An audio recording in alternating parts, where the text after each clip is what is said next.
你好，我是邵英。这节课我要讲的是过敏性咳嗽、过敏性鼻炎如何调理。过敏性疾病呢，在临床上非常常见，比如说过敏性咳嗽、过敏性鼻炎，以及呢，因为吃了一些食物出现的一些过敏性的皮疹啊等等。那么呢，其中呢，过敏性咳嗽和过敏性鼻炎呢，相对是比较多发和难治的。因为如果是食物过敏的话呢，我们可以规避掉。然而呢，是由于空气里的尘螨呐，或者是花粉而引起的过敏性的咳嗽和过敏性的鼻炎呢，那么这些东西是很难规避掉的，所以呢，会形成一个多发的一个趋势。而且呢，过敏性的鼻炎和咳嗽呢，又会相互作用。比如说，过敏性鼻炎的孩子会经常出现咳嗽，那么过敏性咳嗽的孩子呢，他经常呢又会出现鼻部的一些炎症的情况，所以呢会相互作用。而且呢，这两个病如果不及时治疗的话呢，很可能并发其他的一些问题，比如说鼻窦炎、中耳炎以及比较严重的哮喘等等。所以呢，一定要积极的进行一个治疗和调理。过敏性咳嗽和过敏性鼻炎呢，是临床上非常棘手的问题，不好治。那么它的原因就是因为外界的天气和环境而引发的过敏，从而呢出现反复的发作。那么出现过敏性咳嗽和过敏性鼻炎的这类的孩子呢，他们的抵抗力是非常低下的，也就是说体质是比较差的，天气一变化或者呢稍微一不注就容易生病。而且呢，这部分的孩子呢，可以说大部分是有家族遗传史的，也就是他们的父母或者是呢爷爷奶奶辈呢是有过敏性咳嗽或过敏性鼻炎的。那么过敏性的咳嗽呢，很容易导致哮喘，而且呢，过敏性咳嗽发作起来的时候呢，和哮喘有一些很相似的症状，不及时治疗就会逐渐变成哮喘。小儿推拿呢，也是在过敏性咳嗽的间歇期有比较好的调理作用，发作期的时候呢，也是要用中西医结合的一个综合治疗来进行控制。那么关于过敏性咳嗽的间歇期的调理呢，和哮喘是十分相似的，可以说是一样的。这方面的知识呢，请你回去翻看哮喘的一个相关的章节。接下来我想重点讲的是过敏性的鼻炎。过敏性鼻炎呢，在医学上又称为变应性鼻炎，是特异性个体接触过敏源以后，由 IgE 介导的鼻黏膜的慢性的炎性反应。过敏性鼻炎呢，是最常见的免疫性疾病之一。那么呢，它的多发性呢，可以说是世界第一的。全世界估计有5亿的患者，当然这5亿呢是包括了成人和儿童。而且呢，在比较发达的国家呢，过敏性鼻炎的患病率还会相对的增高。那么呢，在中国呢是没有进行一个全国的普查的。曾经2011年呢，中国呢对4个地区、8个中心城市进行了一个儿童的过敏性鼻炎的普查。那么结果呢是华南地区是最高的，达到了16.8%。那么到现在呢，应该呢有逐渐上升的一个趋势。过敏性鼻炎的发病率非常高，复发率也很高。在临床上呢，有许多这样的孩子，因为过敏性鼻炎，继发容易感冒，成为易感儿，继发鼻窦炎，继发扁桃体炎、腺样体肥大，以及呢中耳炎等等。那么很多孩子呢，会晚上睡不着觉，或者是晚上睡觉呢，明显的出现打呼噜，那么睡眠质量差，白天呢学习不能集中等等这些情况就出现了。包括生长发育、学校表现、社会生活和疾病精神状态方面的多方面的影响，所以呢，这个过敏性鼻炎成为了严峻的社会公共卫生问题。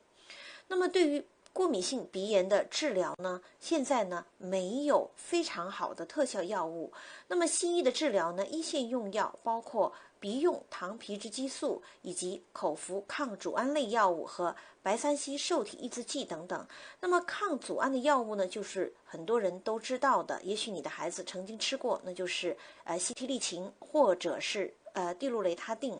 白三烯受体抑制剂呢，就是我们大家都知道的宋尔宁了。那么呢，这些药物呢，它可以有效的控制症状，但是呢，这个只是针对鼻部的慢性炎症。并不能改善孩子的 IgE 介导的多种炎症反应的一个继续的发生。所以呢，一旦停药呢，这种鼻部的症状呢，慢性炎症的症状呢，又发作起来了。所以呢，过敏性鼻炎的原因你一定要知道。西医来说，它简而言之就是免疫失衡。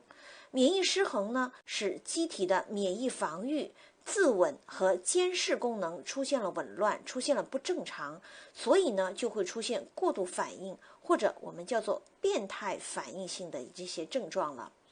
那么过敏性疾病呢，比较难治，在临床上呢，真的是非常非常棘手的。天气一变化，季节一交替，就反复发作，防不胜防，让很多的家长呢非常的揪心。小儿推拿治疗过敏性鼻炎呢，其实呢并不是最好的方法，而且呢它并不能有效的控制过敏性鼻炎和过敏性咳嗽在发作期的一个症状。发作期呢，我还是建议一定要积极的用中西医结合综合治疗的方法来加以控制。那么呢，在缓解期，小儿推拿就能够很好的发挥作用了。因为呢，小儿推拿在调节免疫方面不仅有效，而且呢，它还有一个重要的特点，就是非常安全，可以常常的操作。此外呢，小儿推拿治疗过敏性疾病的优势还在于，它不仅提供了除药物治疗以外的有效的替代的治疗方法，而且呢，可以明显的减轻症状，可以同时和药物一起应用，也可以在没有药物的情况下呢，能够减轻症状。另外呢，在提高孩子的生活质量、减少药物的使用和潜在的不良反应方面，以及减少复发率方面呢，都是比较有效的。而且呢，还有一个非常重要的特点，就是除了药物治疗以外呢，一般就是外贴，还有呢针灸治疗和推拿治疗。那么相比起来呢，孩子呢当然是更愿意接受推拿治疗了。所以就是说，小儿推拿呢是最能够有效的进行实施干预的一个措施。那么呢，其他的比如说敷贴或者是针刺呢，那么孩子呢一般是不太接受的。那么如何在缓解期进行积极的推拿来调理呢？首先需要清楚中医对于过敏性疾病的一个认识，只有认识到中医的对过敏性疾病的一个病因病机，那么才能有的放矢，才能制定正确的中医的治疗原则，或者说调理的原则。中医认为，过敏性疾病多与正气虚有关。那么过敏性的咳嗽和过敏性的鼻炎呢，直接就是与肺、脾、肾三脏的虚密切相关的。肺气虚，人的胃外功能不足，那么就容易出现相应的一些症状。肾气虚，尤其是阳虚，肾阳虚衰的话呢，会使肺失于温养，那么阳气郁于耗散，也会出现上面的过敏性咳嗽和过敏性鼻炎的症状。还有一个脾气虚以及脾阳虚。我们都知道脾为后天之本，脾虚的话呢，则气血生化无源，就不能滋养肺和肾了。那么当然呢，就会使肺肾是虚上加虚了。那么肺脾肾三脏虚以后呢，外邪一来就极易侵入到孩子的体内，产生过度敏感的症状了。那么如何通过小儿推拿来治疗和缓解过敏性疾病呢？前面我讲了，在发作期的时候呢，一定要中西医结合，综合进行一个控制。那么在缓解期，小儿推拿是可以发挥积极的作用的。因为呢，过敏性疾病是小儿呢免疫力低下，那么患儿呢免疫失衡，机体过度反应。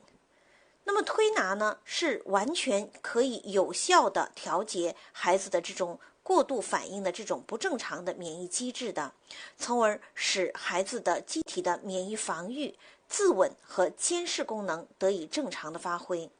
那么相关的一些专业的研究呢，早就开始有了。上个世纪就已经有专业的人员提出了推拿对于免疫系统的三大部分，分别是免疫器官、免疫细胞和免疫分子，均有正向调节的作用。从中医角度来说，缓解和治疗过敏性疾病的重点就在于扶正。前面也讲了，中医认为呢，过敏性疾病就是肺、脾、肾三脏虚，那么治疗的话呢，就是要补肺、脾、肾。小儿推拿可以通过提高小儿的正气，减少过敏性咳嗽和过敏性鼻炎的发作的次数和程度。那么这方面的疗效呢是很不错的，只要坚持下去，都能受到比较满意的效果。那么也许你会问，具体的疗程是怎么样的？要治疗多少次呢？那么这个疗程呢，是要根据患儿的年龄和他过敏性疾病的严重程度来看。如果患者比较小，比如说是1岁以下的，那么程度呢不是很严重的话，我们的调理的时间呢一般是2个月到4个月左右。如果患儿的年龄比较大了，那么调理的时间可能就要半年甚至1年不等。在我的临床上呢，有很多因为过敏性疾病来看诊的孩子，而且呢，这些孩子呢，大部分都不是广州当地的人，而是外地的。他们在当地呢多处求医无效，再到广州来找我看的。那么其中呢，我想举一个例子，有一个海南海口市来的男孩，这个男孩已经14岁，上初一了。可是呢，乍看上去呢，就是一个小学4、5年级的小学生，因为他非常的瘦小，脸色呢也是青青黄黄的。那么来的时候呢，看诊他的主诉就是过敏性鼻炎，因为过敏性鼻炎呢，让这个孩子呢每天晚上睡觉呢都只能张口呼吸，而且呢他晚上睡觉呢根本睡不好，因为呼吸不顺畅。此外呢，每天早上起来呢打喷嚏的次数呢是非常多的，一打就是10几个喷嚏，而且这个孩子很容易感冒，非常容易感冒，一感冒就出现严重的这个鼻炎、流不清鼻涕以及咳嗽。另外，这个孩子还有一个很特征的表现，就是常常腹泻。那么我听完家长的叙述，我就想到了这个孩子一定是虚，而且是肺脾肾三脏虚，而且脾阳虚应该是非常严重的。我再一摸他的小手，他的小手是冰凉的。再一看他的舌苔是怎么样的呢？淡胖舌，舌体呢是胖大的，舌苔呢是白腻苔。那么呢，他的脾虚、脾阳虚是很严重的。那么当时呢，因为呢，这个孩子是从海口来的，不是当地的，我就要求家长，我说最好呢能够在广州住个1个星期到10天，我们呢突击治疗一下，症状改善了，那么妈妈学一些基本的方法，再回去给他操作，我再给他用一些中药，或者是呢中药制成的膏剂给孩子服用。那么家长的依从性是非常强的，他们表达了意愿，说就是专门上来治疗的。那么不要说治疗住10天了，住多久都可以啊。那么我当然呢就很高兴，不过呢我还是希望呢他们能够尽早回到自己的家乡，所以呢我还是给他用了一个7天的突击疗法。那么但是呢这个孩子呢是这样，治疗了2次以后，这个孩子呢就出现腹泻了。当然呢，并不是我们推拿引起的腹泻，是因为他前一天呢吃东西吃的太杂了，种类太多了，不消化，出现了腹泻。那么我们的推拿治疗当然又转成了腹泻。当然呢，当时就给他用了止泻以及帮助消化的方法，用了推拿和艾灸，很快3、5天就完全治好了。那么再接着给孩子呢进行他的一个过敏性鼻炎的治疗。那么当时呢，我主要的用的方法就是补肺经、补脾经和补肾经，以及他鼻部的鼻周3穴的治疗和项背之交的一个温热的擦法。还有呢，就是在他的背部呢，用了艾灸的方法。那么治疗的效果呢是很不错的。做了5次以后呢，孩子呢晚上睡觉就睡得特别好，而且呢可以闭口呼吸了，就睡着了以后也是闭着嘴巴的。晨起呢打喷嚏呢也减少了许多。那么呢，这个孩子呢在广州呢一共住了1个月，治疗呢大概是15到20次左右。回去以后呢，妈妈继续给他进行每天的一个推拿操作。推拿的操作呢，就选用了很简单的方法，就是接下来我要给大家介绍的5个方法。那么此外呢，我还给这个孩子开了一个膏方，就是补脾健肺的，给他特地量身定做的一个膏方，因为他回去呢，他不愿意天天包中药。那么给他开了一个30多天的膏方。那么这个孩子呢是这样的，最后经过了大概有半年时间的一个调理当然呢，他后来也有上来广州呢又看了2次。那么这个孩子呢，基本上他的一个过敏性鼻炎的症状基本上得到了完全的控制，就基本上没有了，晨起没有打喷嚏了，而且呢就是说晚上睡觉也比较好了，腹泻基本上没有出现了。而且他的身高体重也有了一个很好的一个增长。那么肯定你要问了，选用哪些方法？接下来马上告诉你。小儿推拿呢，在缓解期治疗过敏性的疾病呢，就是以补益肺脾肾为主，用到的方法就是补脾经、补肺经和补肾经。那么这3个方法呢，我们操作的时候仍然是100到300下，1岁左右的孩子呢是100次，3岁的孩子呢就是300次左右。那么前面呢我提到的那个例子，那个14岁的孩子，我们推的是800次左右。补脾经，脾经在小朋友的拇指末节螺纹面这一个面状的穴位，那么我们可以用食中2指夹住小朋友的拇指，然后用我们的拇指在小朋友的拇指的这个脾经的部位做旋推，顺时针、逆时针方向都可以，像这样。这是其中一种操作方法，补脾经。其中另外一种操作方法呢，就是由远端向近端做直推，也就是往里直推，像这样，或者是这样往里直推，手打开，好。补肺经，肺经在小朋友的无名指的末节螺纹面这个面状的穴位。补肺经呢，是由指端向指根的方向直推。我们一般像这样把持住小朋友的手，把肺经露出来，然后加一点介质，由指端向指根直推。补肾经，肾经在孩子的小指的末节螺纹面，是这个地方。那么补肾经呢，就是由里向外直推，与其他4个脏刚好相反，像这样由里向外直推，或者用这2个手指由里向外。当孩子的手太小的时候，也就是说他这个肾经的部位太小的时候呢，我们可以直推整个小手指，像这样由里向外直推。推的次数一般是1岁的孩子100次，那么3岁的孩子呢300次左右。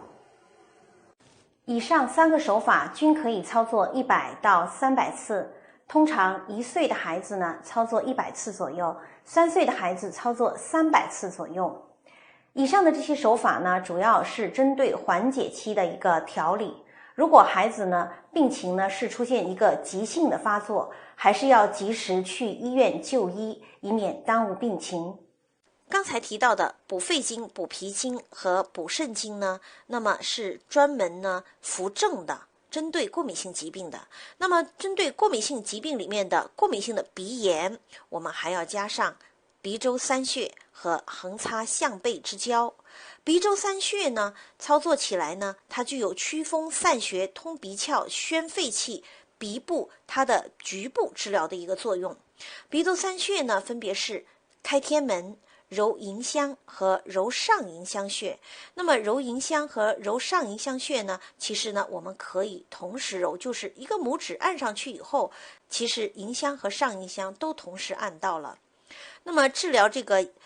鼻周3穴的时候呢，要特别注意。我建议呢，家长呢是2个拇指同时按在鼻梁的2边，分别呢就按揉了迎香和上迎香，而且要特别注意，就是按揉的时候呢，力量不能过大，因为孩子的皮肤呢很娇嫩，鼻子呢也是很脆弱的，做得不好呢，容易把孩子鼻部周围的这些皮肤呢擦破，这是一个。另外一个推的时候呢，力量不要太大，太大的话呢，有可能把鼻子给推歪了，鼻中隔给推歪了。那么为了防止推歪呢，你就一定要注意，要保持两边的力度一定要平衡，这样呢就不会出现问题。好，那么第5个方法呢，就是横擦项背之交啊。针对过敏性鼻炎是补肺经、补脾经、补肾经。第4个是鼻周3穴，第5个方法就是横擦项背之交。项背之交也就是颈部和背部相交的那个部位。那么那个部位呢，有大椎穴、有大柱穴、有风门穴、有肺腧穴。我们做一个来回的一个横擦，那么它有很好的一个温热的作用。既能够疏风散邪，又能够身提气机。那么还有一个作用，在这个地方呢，它有一个温热的作用，就可以通过呢从后面往前面温养它的一个鼻部和咽喉部，来达到一个活血化瘀和祛风邪的作用。针对过敏性鼻炎，可以配合鼻周3穴，可以祛风散邪、通鼻窍、宣肺气。鼻周3穴的操作是开天门、按揉迎香穴和按揉上迎香。具体怎么操作呢？开天门，天门穴在小朋友的前额部，眉心向上入发际到发际的终点这一条线。开天门我们是由眉心向发际的方向直推，可以用一点介质，这样向上直推。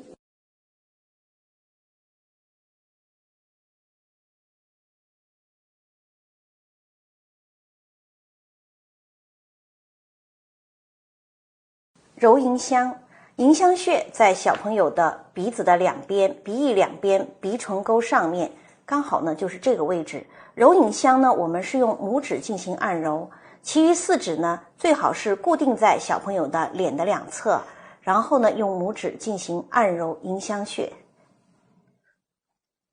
揉上迎香，上迎香在鼻子的两侧，刚好在鼻域的上缘，鼻夹的两侧这个位置。揉上迎香呢，我们可以用4个手指固定住小朋友的脸部，然后用拇指进行按揉。横擦项背之交，项背之交呢，刚好就是在宝宝的颈项部和背部之间的这个交替的地方。那么我们可以用全掌来回的擦，放一点爽身粉，然后像这样来回的擦，速度呢要比较快。那么下压的力量呢是很轻的，轻轻的放在上面来回的擦。一般呢以透热为度，如果小朋友比较小，可以用小鱼际放在这个地方来回的擦。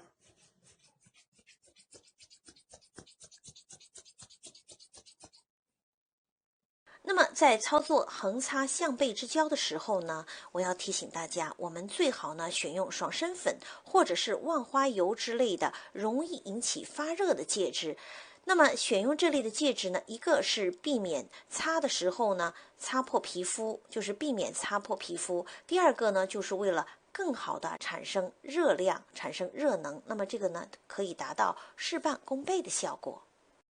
好，那么针对过敏性的咳嗽呢，我们在补肺经、补脾经和补肾经的基础之上呢，再加一个背部的8字推，也就是沿着肩胛骨的内缘呢分推，也叫分推肩胛骨，大概呢是100到200次左右。那么分推肩胛骨呢，有很好的调理肺气、补肺气、止虚损和止咳嗽的一个作用，它是属于一个局部的一个推拿的方法。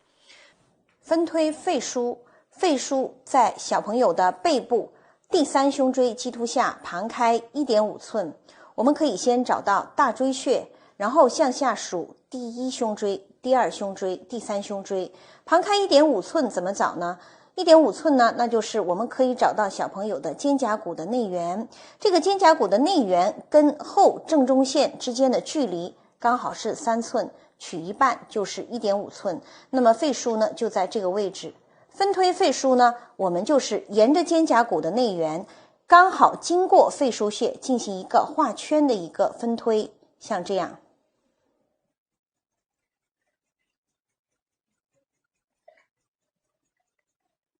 好了，刚才呢，我给你介绍了，就是运用推拿的方法，在孩子过敏性咳嗽和过敏性鼻炎的缓解期进行一个调理的方法，常常做是非常好的。此外呢，在日常的饮食当中呢，家长还可以通过食疗来加强孩子的一个肺、脾、肾三脏的一个补充，比如说可以用五子毛桃或者是太子参，再加一些芡实来。以及呢和瘦肉一起煮水煲汤来加强健脾补肺和补肾。那么另外呢，同时就是要尽量避免让孩子呢接触这些过敏源。如果是去医院查了，孩子可能对一些食物过敏的话呢，那么这些食物是坚决不能碰的。那么如果是对粉尘，比如说这个乌尘螨、粉尘螨过敏，或者是动物的毛发过敏呢，那也要想办法尽量的规避。此外呢，就是要带孩子呢做一些户外的运动，加强孩子的一个抵抗能力。好了，下一节我要讲的是小儿慢性腹泻以及顽固性的便秘如何调理最有效。谢谢你的收看，我是邵英，欢迎关注邵英小儿推拿。